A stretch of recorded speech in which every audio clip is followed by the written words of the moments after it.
मालूम हुआ है कि अपोजिशन ने वजीर आजम इमरान खान की जानिब से तहरीक अदम एतमाद वापस लिए जाने की सूरत में कौमी असम्बली खुद तोड़ने की पेशकश मुस्तरद कर दी है। बाखबर ज़राए ने इंकशाफ किया है कि वजीर आजम इमरान खान ने मुत्तहदा कौमी मूवमेंट की जानिब से अपना साथ छोड़ने के बाद हिज़्ब इख्तिलाफ की क़यादत को ये पेशकश की थी कि अगर इनके खिलाफ तहरीक अदम एतमाद की करारदाद वापस ले ली जाए तो वो खुद कौमी असम्बली तोड़ देंगे और नए इंतखाबात का ऐलान कर देंगे। इस फार्मूले का बुनियादी मकसद ये था कि इमरान खान पाकिस्तानी सियासी तारीख के वो पहले वजीर आजम न बने जो तहरीक अदम एतमाद के जरिए फारिग हुए। इमरान खान का मौक़िफ़ था कि इस फार्मूले के तहत इनकी इज्जत भी बच जाएगी और अपोजिशन को भी फेस सेविंग मिल जाएगी। चूँकि हिज़्ब इख्तिलाफ का बुनियादी मकसद इनकी हुकूमत का खात्मा और नए इंतखाबात का इनाकाद है। याद रहे कि 30 मार्च के रोज़ MQM का साथ छोड़ने के बाद फौजी क़यादत ने इमरान खान से एक ही रोज़ में 2 मुलाकातें की थी। ज़राए का कहना है कि पहली मुलाकात में वज़ीर आज़म को बताया गया कि अगर उन्होंने मुबैना धमकी आमेज़ ख़त को पब्लिक करने की कोशिश की तो वो ऑफिशियल सीक्रेट एक्ट की खिलाफ वर्जी के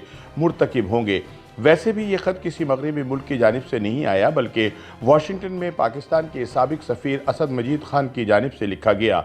लिहाजा इस मामले को खामखा उछाल कर बैरूनी दुनिया के साथ पाकिस्तान के सिफारती ताल्लुकात ख़राब ना किए जाएँ। 30 मार्च के रोज़ ही होने वाली दूसरी मुलाकात में वज़ीर आज़म ने फ़ौजी क़यादत से दरख्वास्त की थी कि वो अगर अपोजिशन इत्तेहाद को तहरीक अदम एतमाद वापस लेने पर आमादा कर ले तो वो फौरी तौर पर कौमी असम्बली तोड़कर इंतखाबात का ऐलान कर देंगे। लेकिन बताया जाता है कि फौजी क़यादत ने वज़ीर आज़म पर वाज़ेह किया कि वो किसी किस्म का सियासी किरदार अदा करने से गुरेज़ा हैं, लिहाजा वो ये पेशकश अपनी जमात के जरिए अपोजिशन तक पहुँचाएँ। इस दौरान वज़ीर इत्तलात फवाद चौधरी और दीगर वफाकी वज़रा ने यह खबर उड़ाना शुरू कर दी कि फौजी क़यादत अपोजिशन और हुकूमत में मुसालहत करवाने पर आमादा हो गई है। ताहम जब अपोजिशन क़यादत तक ये पेशकश पहुँचाई गई तो इसे मशवरे के बाद सख्ती से रद्द कर दिया गया।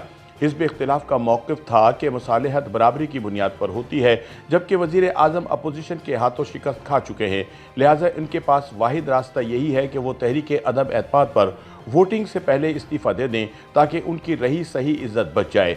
ज़राए का कहना है कि वज़ीर आज़म इस्तीफ़े की तजवीज़ पर गौर कर रहे हैं, लेकिन अभी तक उन्होंने कोई हतमी फ़ैसला नहीं किया। दूसरी जानिब आईनी माहिरीन का कहना है कि हुकूमती बेंचों की जानिब से तहरीक अदम एतमाद पर वोटिंग में ताख़ीर की बातें मजाक के मुतरादिफ हैं, क्योंकि ऐसा मुमकिन नहीं है। उनका कहना है कि वज़ीर आज़म के खिलाफ तहरीक अदम एतमाद पर कार्रवाई आइन के आर्टिकल 95 के तहत की जाती है। इस कार्रवाई को रोकने का इख्तियार किसी अदालत को भी नहीं और सुप्रीम कोर्ट चंद दिन कबल वजाहत कर चुकी है कि वो पार्लियामेंट के उमूर में मुदाखलत नहीं करना चाहती। आइनी माहिरीन का कहना है कि सिर्फ 2 सूरतों में तहरीक अदम एतमाद पर कार्रवाई रुक सकती है। एक ये कि किसी सियासी मुफाहमत के बाद अपोजिशन तहरीक अदम एतमाद वापस ले ले तो इस पर कार्रवाई रुक जाएगी। ताहम मौजूदा तनाव के माहौल में हुकूमत और अपोजिशन के दरमियान इतनी दूरियां पैदा हो चुकी हैं कि दोनों फरीकों के दरमियान मुफाहमत नामुमकिन है। तहरीक अदम एतमाद पर वोटिंग न होने की दूसरी सूरत यह हो सकती है कि वज़ीर आज़म इमरान खान अपनी अक्सरियत खो देने के बाद खुद ही मुस्ताफ़ी हो जाएं और तहरीक का सामना न करें। सियासी माहिरीन के मुताबिक इस बात का भी इम्कान कम नज़र आ रहा है, क्योंकि मीडिया के साथ हालिया मुलाकातों में वह अपने इस्तीफ़े को खारिज अज़ इम्कान करार दे चुके हैं। याद रहे कि पाकिस्तान की हालिया तारीख में किसी भी वज़ीर आज़म के खिलाफ तहरीक अदम एतमाद कामयाब नहीं हुई। माजी में वज़ीर आज़म बेनज़ीर भुट्टो और शौकत अज़ीज़ के खिलाफ तहारीक नाकाम हो चुकी हैं। ताहम पाकिस्तान की सियासी तारीख में पहली मरतबा इमरान खान वो वज़ीर आज़म बनने जा रहे हैं जिन्हें तहरीक अदम एतमाद की कामयाबी के नतीजे में अपने ओहदे से फारिग होना पड़ेगा।